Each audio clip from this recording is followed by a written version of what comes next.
Hey, Alon Mizrahi here, your Freedom Ayatollah, and this is such a messed up day to talk about anything. This is really a messed up day in a messed up period, and so many bad things and ominous things and dangerous and intimidating and scary and confusing things are happening all at once. The US looks like it may actually be about to hit Iran soon, and this looks more serious than previous times. I'm gonna talk a bit about this, but we cannot avoid the other big thing that is happening today, and it is the Epstein affair, which won't die out and won't die down and won't stop overwhelming people. People are overwhelmed, they are so triggered. They are so confused by what's going on. But the funny thing is, how many times do we still have to go through this? How many times will we have to pretend like we don't know Donald Trump, the President of the United States of America, is a close Epstein associate? How many times do we need to act surprised? How many times do we have to collectively deny that the man leading the quote-unquote free world, and I'm going to talk more about freedom in this video, or the fake, false Western version of freedom. How long do we still have to pretend we don't know that this person can be credibly described as a child molester, as a potential pedophile, who's at the heart of this espionage and trafficking ring? How many times and how hard are Western establishments going to fight this, and for how much longer? Because we can already say for sure now, after the Gaza Holocaust and with this Epstein thing, which blew up everything, our worst conspiracies cannot match what we're now seeing in journalism, in common knowledge. We are being led, when I say we, people in the West, and people who are part of the Western architecture, we are being led by the worst people, by the worst kind of human beings imaginable. And everyone is involved. Everyone is involved. This is not gossip. This is not gossip. This is our lives. And this is why everything is so fucked. Because what these people are looking for is victims. They are not working to solve our problems, to make our lives better. They go to work to find victims to molest and exploit and potentially kill.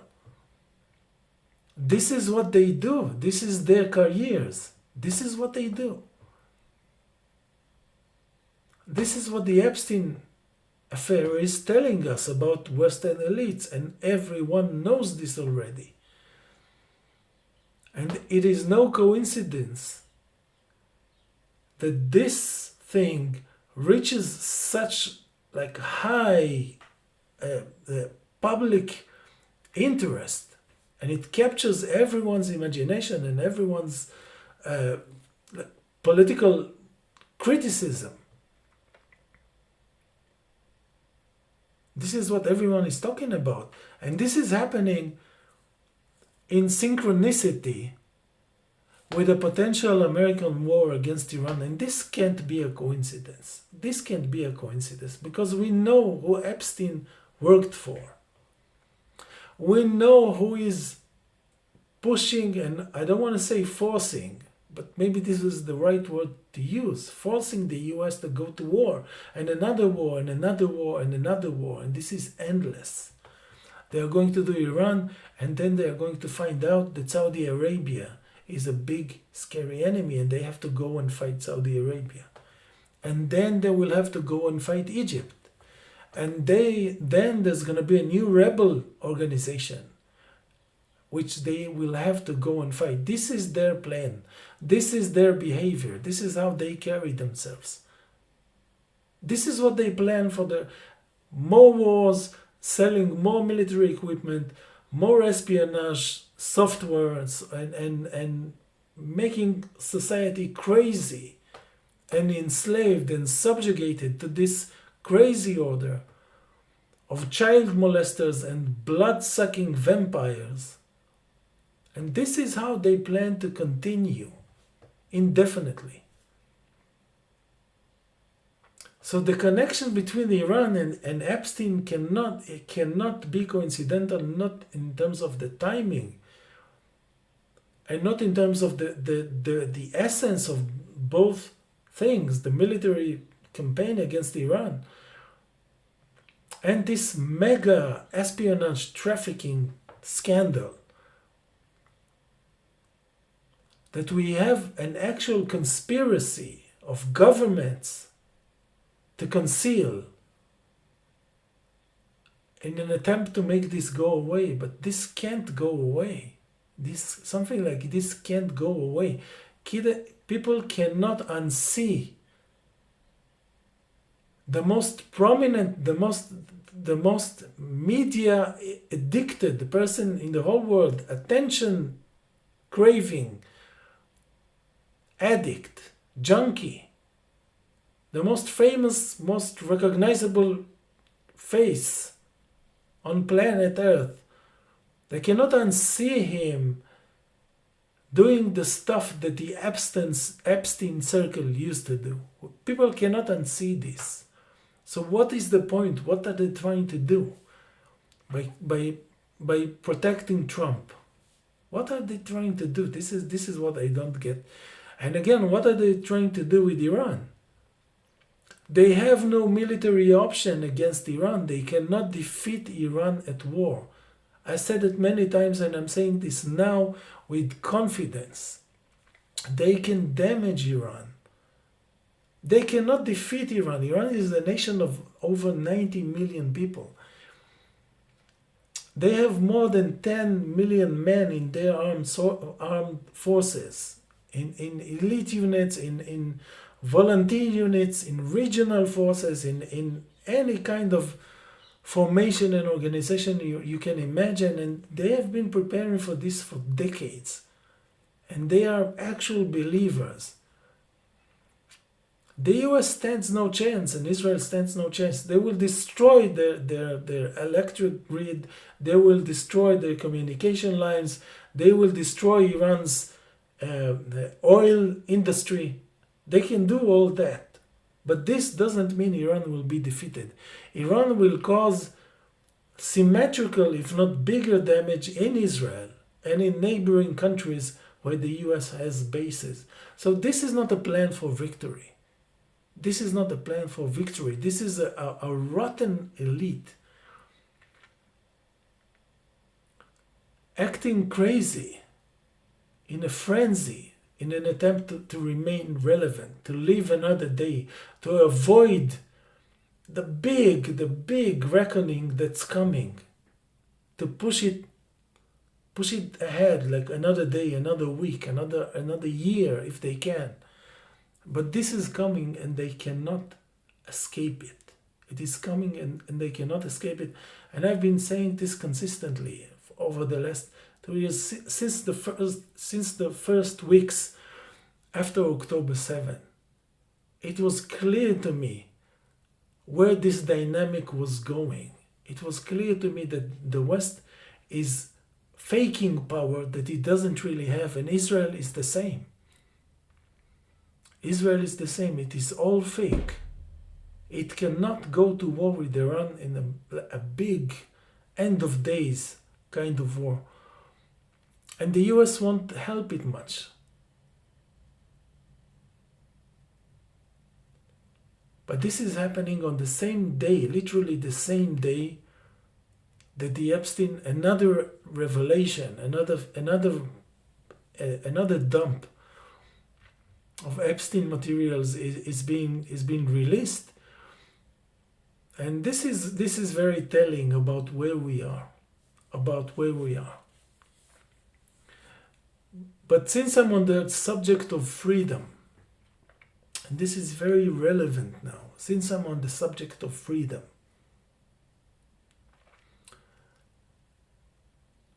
I've been thinking lately, I mean more than usual, about why is the West so obsessed with the idea of freedom, but not freedom in its real sense, freedom as part of propaganda. Why do they center their propaganda around freedom? This is what I was trying to figure out for a long time, but recently even more so, because this question became very relevant, especially over the past 2 years or so, because we can see that Westerners, no matter what their governments do, no matter how despicable, how disgusting, how dangerous and crazy and unsustainable their governments act, going to war with Russia, pretending to have a big major conflict with China, and being able to isolate China and fight China, I mean European countries or the US.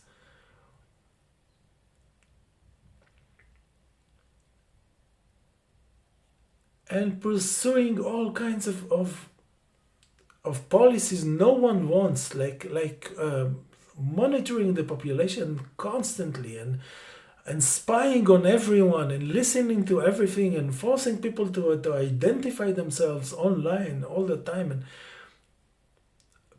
all the kind of stuff nobody wants. No one wants this.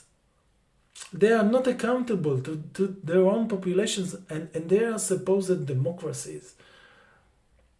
In the European Union, in Canada, in Australia, and so on. I spoke about this in my previous video about women and freedom, and how the treatment of women in reality and in propaganda reveals to us how fake the West is, and how hollow its understanding of freedom really is.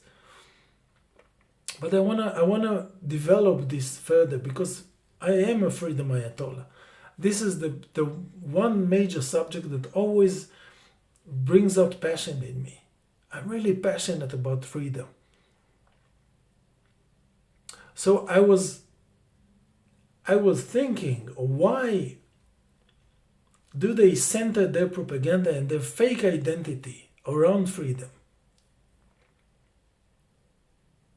And I knew it was a good, relevant question, because, as I said, over the past 2 years or more,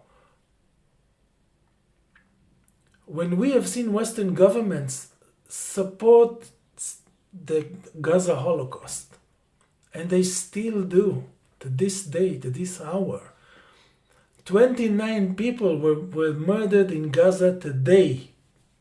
29 people today by Israel, with the full support of every country in the West. Almost, maybe with the exclusion of Spain and Belgium. But that's it. No one cut ties with Israel. No one stopped sending military aid to Israel. No one. But Western governments are doing this despite what their own people think about these issues. This is my point. They don't care what their populations think, and their populations have no means of holding them accountable. If you're an American, there is nothing you can do. There is nothing you can do legally to stop your country from helping Israel to butcher the entire Middle East. There is nothing you can do. No election, no petition, no calling your congressman or senator or whatever. There is nothing you can do. And you live in a so-called democracy. So I'm getting where I want us to go. There is nothing you can do as a German, and there's a majority of German people who oppose what Israel is doing vehemently, categorically. They want no part of it. They hate it. And I can go with you country after country. In Canada, in Australia, the majority of people do not support what Israel is doing. But they have no way to influence their governments. They have zero influence. But they live in a democracy. How is this possible? But asking how this is possible, we know exactly how this is possible. But this is closely tied with my question about freedom. Why the West centers its propaganda around freedom. And this is so relevant now as they prepare potentially to go to war with Iran, which I think this time they actually might.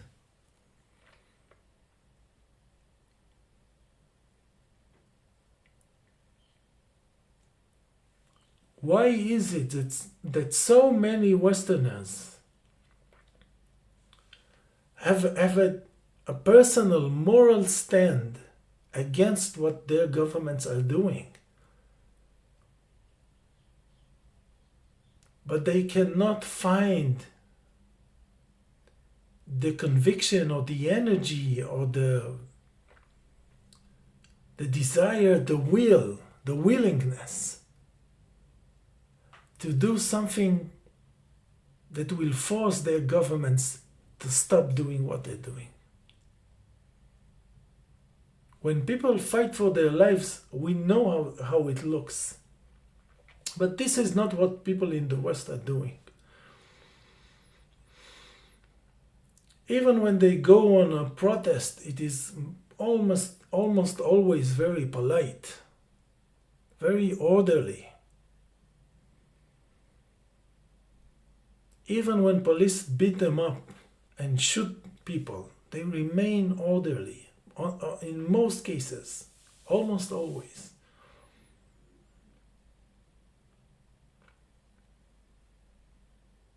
And this is happening in a civilization that prides itself on being free and democratic. This is key. Now we're getting close to solving this riddle, which really haunted me for a while. Why is the West talking about freedom so much? Why are they lying about freedom so much? They could say we are about law and order, like Americans love to say. We are about, keeping the international financial system in place, like functioning. They could make up a lot of shit, but they choose freedom. So why do they choose freedom? And why is it that Westerners are so helpless in stopping their governments? And this is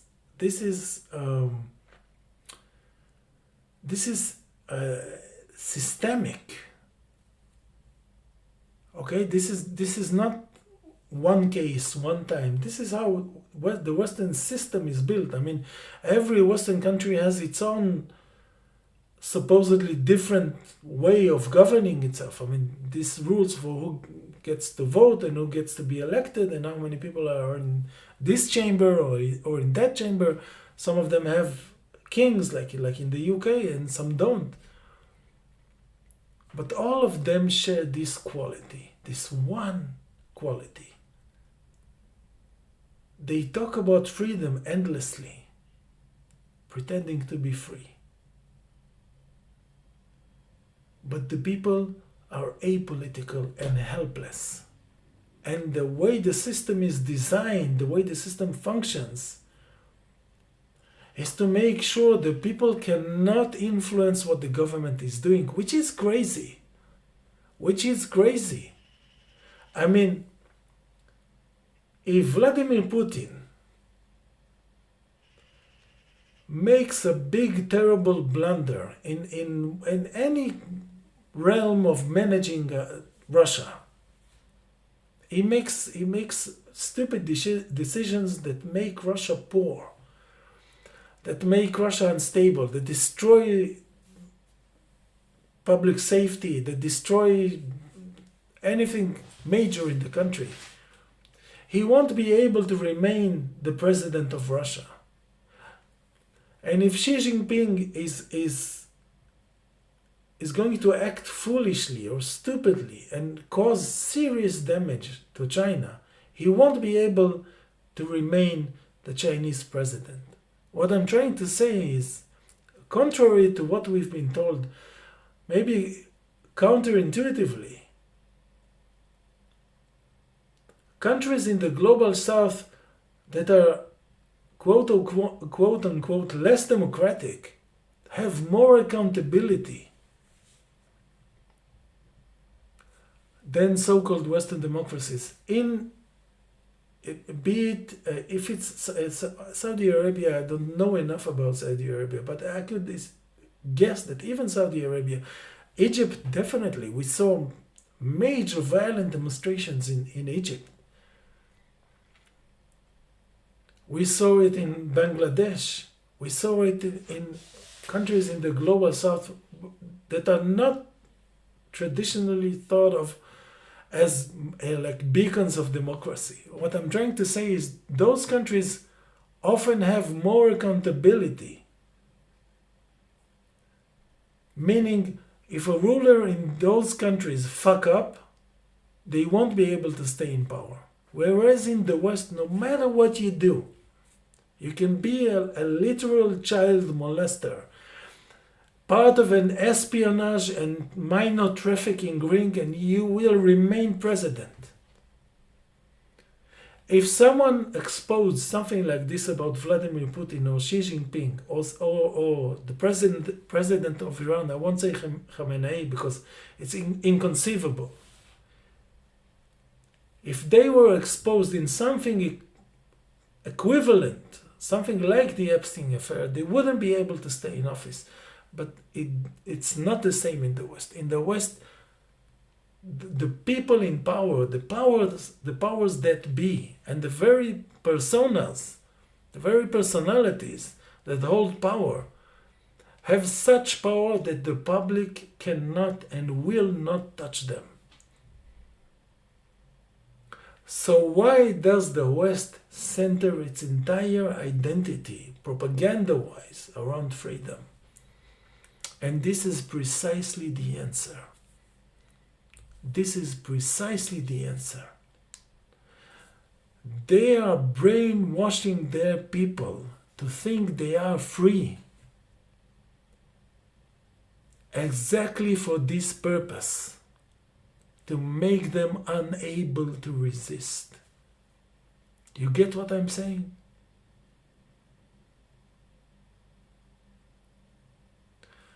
People in the West do not oppose and do not resist because they have been brought up to think that they are free. And if you are free, you cannot resist anything because you are free. You resist oppression. You do not resist freedom. You resist injustice. You do not resist liberation. So by brainwashing their people through Hollywood and movies and TV and every speech to think that they are free, Western elites have basically neutralized their own populations for being seriously political. From being seriously political. Because think about this. To resist, like seriously, with commitment,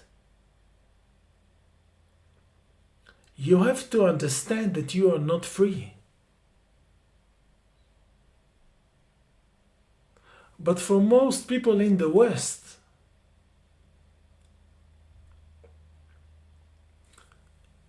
they don't have this understanding or this conclusion that they are not free. to question their freedom, they already need to be in a place of defiance, in a place of rebellion and resistance, to even begin to question this supposed freedom. So they don't question it. And if they don't question it, they are not going to resist it. And this is why freedom propaganda is so effective. This is why the West is doing this. This is why Americans are so helpless when their president is a child molester who is destroying their country in every way possible, economically, in terms of its relationships with other countries, in terms of trust in institutions, in terms of relationship between groups inside the US. He is destroying their country, and they are unable to resist because they think they are free. The illusion of freedom makes resistance virtually impossible. And this is why the West fosters this illusion more and more and more. This is why when they want to attack Iran or Venezuela, they are saying they are not free. We are attacking them, basically. This is the language. They are not free. They are not like us. We are free. While killing other people and stealing their resources, the envelope, this is packaged as an act of freedom. That's something that comes out of commitment to freedom. And you can see how so many American liberals buy into this logic, into this language, because they are useless and they are helpless. They cannot resist. They believe in this propaganda. They believe they are free. And if they are free, and Iran is not free, then it's okay to attack Iran. And we can see, and by the way, I think that this is a side point, but I'm going to say it because it just came up in my mind. We are seeing now independent figures and outlets who we are used to thinking about as lefties and as radical lefties. We are seeing them voicing support for regime change in Iran, which makes me think that Israel and the US have been preparing this for a long time in terms of managing consciousness, as they love to say in Israel. So they create new channels and new personas, new personalities to gain our trust. People who look and sound like they resist power and what the West is doing, what the empire is doing. And they're with the intention of using this trust to stifle any opposition to the next regime change war. So people will talk about Gaza, will talk about the occupation, we talk about injustice in the US, and so on and so on. But when things like at the second things really matter and your voice is really important, they will betray us. They will join the regime change camp. So I think Israel and the US and other intelligence services have been preparing for this for years. Like they realize that people are tired of like legacy media and legacy outlets and legacy faces, and people want new faces. So they have given us new faces, but they made sure that these new faces, after like harvesting our trust, will use it to promote their goals, their wars, their agenda. So this is a side point, but I wanted to say it now anyway, because it's also relevant. We can see this happening around us. But the main thing I wanted to talk about before we actually go to this war, which, by the way, I believe that if this war actually happens, and I think that we are as close to it now as we have ever been, maybe closer, because everyone realizes that Trump's time may be coming to an end. Trump's ability to initiate big moves is coming to an end. If they don't do this now, they may never be able to do this, to pull up something like this again.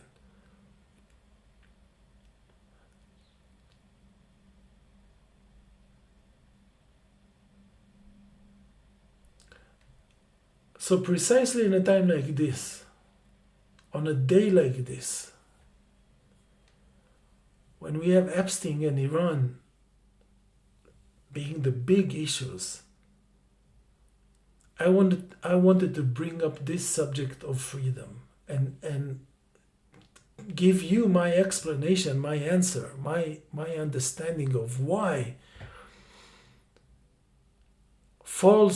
a false sense of freedom is so central to Western identity. And I think I may have cracked this. This makes people politically useless and helpless. If they believe they are free, they are not going to resist their systems. This is how they have been neutralized.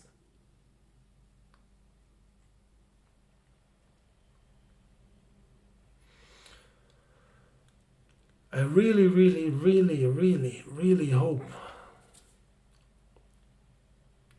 on a personal level that we can still avoid this war, because I have left Israel. I'm not in Israel right now. But I have people who I deeply care about.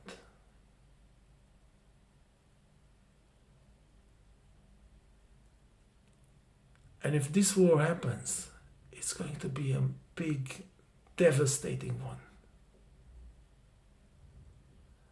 And I have this sense of foreboding or promise, however you want to see it, that Israel is not going to survive this war. And I've made a whole 2 videos about this.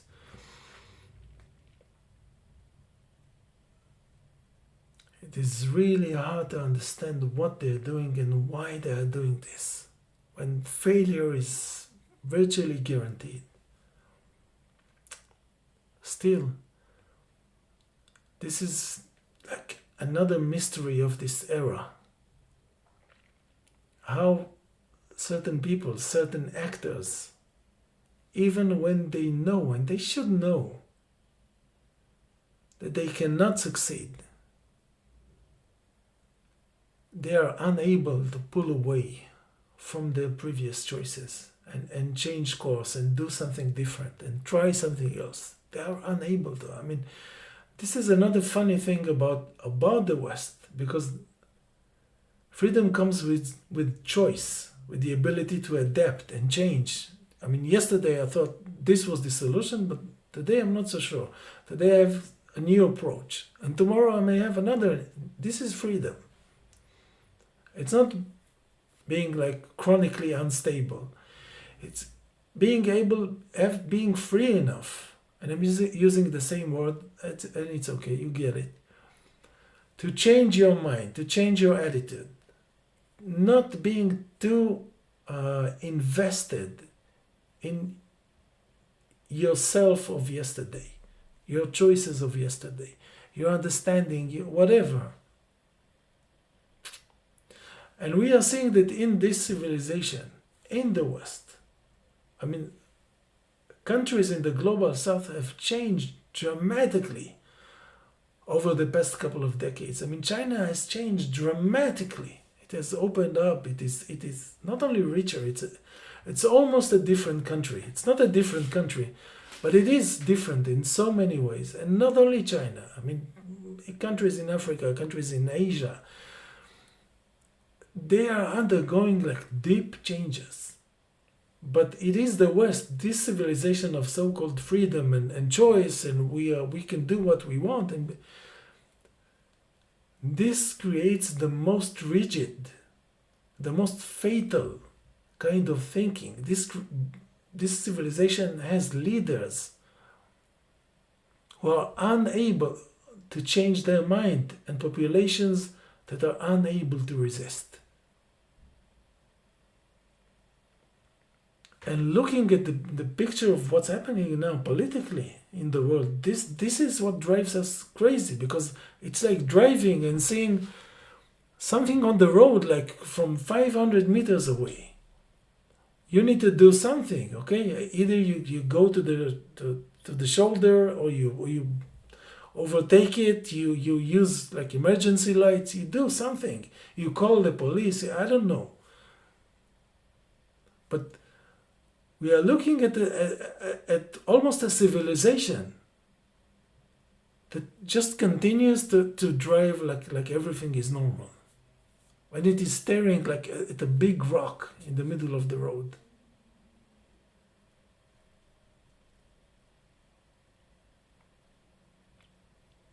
So just to take it back to the subject of freedom, to finish this video. It is never enough to just say, as propaganda, as an ad, as a commercial, that you are free and we are free. And this is never right. If you don't consider your choices, your interpretation constantly, if you're not open to change, if you don't adapt, if you don't absorb new facts, new perspectives, you are not free. You are not free.